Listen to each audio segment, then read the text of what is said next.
शुरू उस रब्बे कायनात के नाम से जो दिन और रात का मालिक है। अस्सलाम वालेकुम वीवर्स, कैसी है मेरी यूट्यूब फैमिली। आई होप सब खैरियत से होंगे। मुहर्रम स्पेशल में आज मैं आपसे शेयर करने जा रही हूँ मज़ेदार बीफ हलीम की रेसिपी, जो मैंने और मेरी सिस्टर ने मिलकर बनाया था।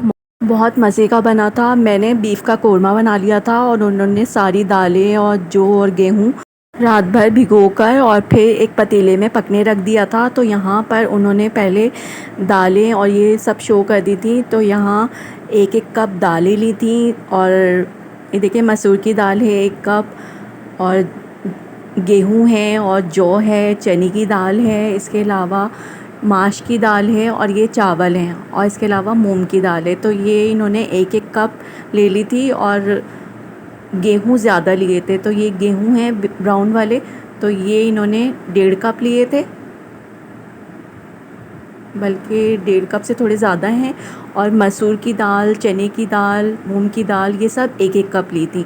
ये चावल हैं 1 कप लिए थे उन्होंने, और ये माश की दाल है, इसके अलावा ये चने की दाल है। तो ये भी इन्होंने 1 कप ली थी और रात भर इन्होंने सोक करके भिगो दी थी। ये जौ हैं, ये भी 1 कप के बराबर हैं, और आखिर में इन्होंने ये मूंग की दाल ली थी, ये भी 1 कप ली थी। और फिर इसमें से जौ और गेहूँ एक साथ पकने रख दिए थे उन्होंने, और दालें सारी वॉश करके अच्छी तरह रात भर भिगोकर और फिर अलग एक पतीले में पकने के लिए रख दी थी। तो ये देखें सारी दालें हैं और चावल हैं, इन्होंने इसे रात भर के लिए भिगो दिया था। और जौ और गेहूँ जो होते हैं वो बहुत ज़्यादा सख्त होते हैं, तो उनको अलग पतीले में भिगो दिया था। फिर दूसरे दिन इन्होंने कुकर में इसको शिफ्ट करके और पकने के लिए रख दिया था। 1 से 2 सीटी में ये दालें अच्छी तरह से गल गई थी। और फिर इसमें ऐड किया था 2 अदद कटी हुई प्याज को, और इसके बाद मसाले ऐड किए थे 1 टीस्पून लाल मिर्च पाउडर, 1 टीस्पून हल्दी पाउडर और 1 टीस्पून धनिया पाउडर इसमें ऐड कर दिया था, और 1 टेबलस्पून ज़ीरा ऐड कर दिया था।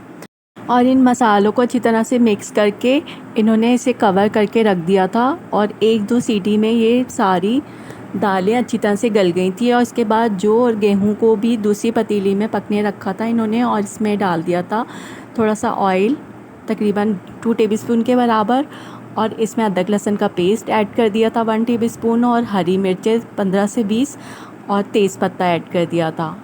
तो इसे भी इन्होंने पकने के लिए रख दिया था। और जब दालें गल गई थी तो उसके बाद जौ और गेहूं को भी इसी तरह कुकर में शिफ्ट करके पका लिया था इन्होंने।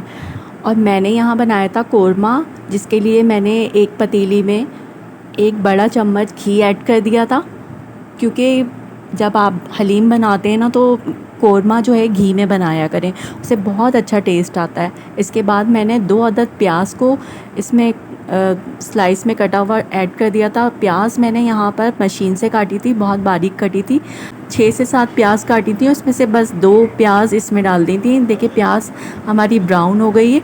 अब इसमें मैंने 1 टेबलस्पून अदरक लहसुन का पेस्ट ऐड कर दिया था, और यहाँ पर जब थोड़ा सा ये फ्राई हो गया था तो इसके बाद मैंने यहाँ पे गोश्त ऐड कर दिया था। इसमें बीफ का ये 1 किलो गोश्त है और बड़ी बोटियों का गोश्त है, और बस इसमें थोड़ी सी चिकनाई थी।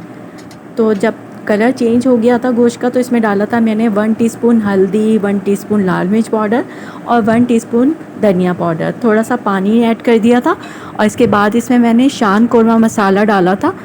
ये 1 पैकेट मसाला है जो इसमें मैंने ऐड कर दिया था। तो ये मैंने इससे कोरमा बनाया था शान के मसाले से, बहुत मज़े का बना था। तो आप भी जब भी हलीम बनाएं तो किसी भी ब्रांड का कोरमा मसाला ज़रूर इसमें ऐड करें, ताकि कोरमा बहुत मज़े का बने और हलीम उसकी वजह से अच्छा बनेगा आपका। तो ये देखिए मसाले को अच्छी तरह मिक्स किया था मैंने, और फिर इसमें डाल दिया था मैंने इतना पानी कि गोश्त इसमें को डूब जाए। और फिर इसे मैंने मीडियम फ्लेम पर पकने के लिए रख दिया था कवर करके। तकरीबन 20 मिनट के बाद मैंने इसे चेक कर लिया था, तो गोश्त पूरी तरह गला नहीं था। इसके बाद मैंने इसमें आधा कप दही ऐड कर दिया था, और इसे भी अच्छी तरह से मिक्स करके दोबारा से कवर करके रख दिया था पकने के लिए, क्योंकि अभी पानी भी है इसमें, तो इसी में गोश्त हमारा गल जाएगा। तकरीबन 10 मिनट के बाद मैंने इसे चेक कर लिया था, तो गोश्त पूरी तरह से गल गया था। और देखिए पानी थोड़ा सा है इसमें, फिर भी मैं आपको दिखा देती हूँ कि गोश्त देखें कितनी अच्छी तरह से हमारा गल चुका है। अब हमें क्या करना है कि इसे पानी को थोड़ा सा और खुश्क करना है और इस गोश्त को इसी में हमें घोट लेना है, बिल्कुल रेशा कर देना है इसका। बोटियाँ निकालने के बजाय हम इसी में इसका रेशा कर देंगे अच्छी तरह मसाले के साथ ही। और ये देखें मैंने कितना अच्छी तरह से गोश्त गलाया है कि वो बिल्कुल हलवे की तरह घुट चुका है और कितना अच्छा रेशा हो गया है। तो बस अब मैं इसे ठंडा होने के लिए रख दूँगी और इसके बाद मैं यहाँ पर प्याज को फ्राई कर लूँगी हलीम के लिए। यहाँ पर मैंने जो बची हुई प्याज है उसे फ्राई करना है और एक कढ़ाई में मैंने इतना ऑयल डाल दिया है कि प्याज अच्छी तरह से फ्राई हो जाए।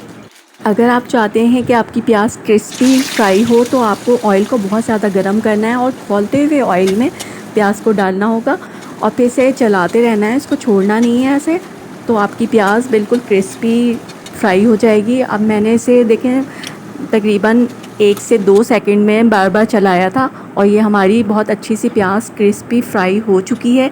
तो मैं इसे एक बटर पेपर पर निकाल लूँगी। मैंने एक ट्रे में बटर पेपर बिछा लिया था ताकि बटर पेपर में एक्स्ट्रा ऑयल जज़्ब हो जाए और प्याज क्रिस्पी हो जाए। ये देखें इस तरह से फैलाकर इसको प्याज को इस तरह रखना है ट्रे में। तो इस तरह से बस जल्दी से मैंने निकाल लिया था इससे पहले कि काली हो जाए प्याज। और फिर इस ट्रे को फ़ैन के नीचे रख दिया था ताकि प्याज ठंडी हो जाए और क्रिस्पी हो जाए और उसके बाद में तैयार हो गई थी। और क्योंकि हमें जाना था अलनूर और जब हम पहुँचे थे तो यहाँ पर दालें और जौ और गेहूँ में अच्छी तरह से घोटा लगाया जा रहा था और काफ़ी हद तक ये बिल्कुल घुट गया था।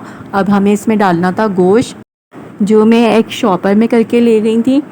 तो मेरी सिस्टर जो हैं वो अलनूर में रहती हैं और टोटल वहाँ शिया रहते हैं और बहुत मुश्किल से हम पहुँचे थे। हर गली में रास्ता बंद किया हुआ था शियाओं ने और वहाँ पे बहुत ज़्यादा रश था। तो इसके बाद हमने इसमें गोश्त ऐड कर दिया था जो मैं शॉपर में लेकर आई थी। ये 1 किलो गोश्त है, मैंने आपको पहले भी बताया था। और फिर इस गोश्त को अच्छी तरह से दालों के साथ और जौ और गेहूँ के साथ हमें मिक्स करना है तो हमारा ये हलीम बन जाएगा। और इसमें फिर हमने घोटा लगाया था सबने 1 बाय 1 और बहुत मज़ा आया था। इसके बाद जो है हमें इसमें लगाना था एक बघार, हमें ज़ीरे का बघार लगाना था और दूसरी तरफ मेरी भांजी ने धनिया पुदीना और हरी मिर्चें लेमन सब काट के रख लिया था और प्याज तो मैं फ्राई करके ले गई थी। इसके बाद हमने एक पैन में ऑयल गरम होने रख दिया था और उसमें डाला था 2 टेबलस्पून ज़ीरा और ज़ीरा जब थोड़ा सा कड़कड़ा गया था तो हमने इसमें बघार लगा दिया था इस तरह से। और बघार लगाने के बाद भी थोड़ा सा हमने इसे मिक्स किया था और फिर इसके बाद नियाज़ हुई थी और नियाज़ के बाद यहाँ पर लग गया था दस्तरखान।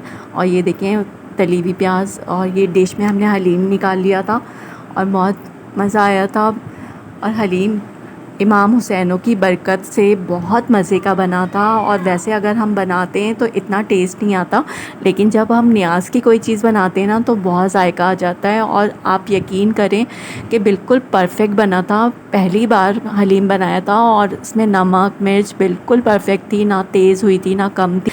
और बाकी की कमी तो ये चाट मसाले ने और बाकी की ऊपर की चीज़ों ने पूरी कर दी थी। तो बहुत शानदार हलीम बना था, रेशेदार और बहुत अच्छी घुटाई भी हुई थी, बिल्कुल देग की तरह। उम्मीद है आपको ये रेसिपी अच्छी लगी होगी। रेसिपी अच्छी लगे तो लाइक ज़रूर कीजिएगा और अपनी फैमिली फ्रेंड्स में शेयर ज़रूर कीजिएगा। ओके वीवर्स, रखिएगा अपना बहुत सारा ख्याल। मिलते हैं एक और आसान सी रेसिपी के साथ, तब तक के लिए अल्लाह हाफ़िज़, टेक केयर, बाय।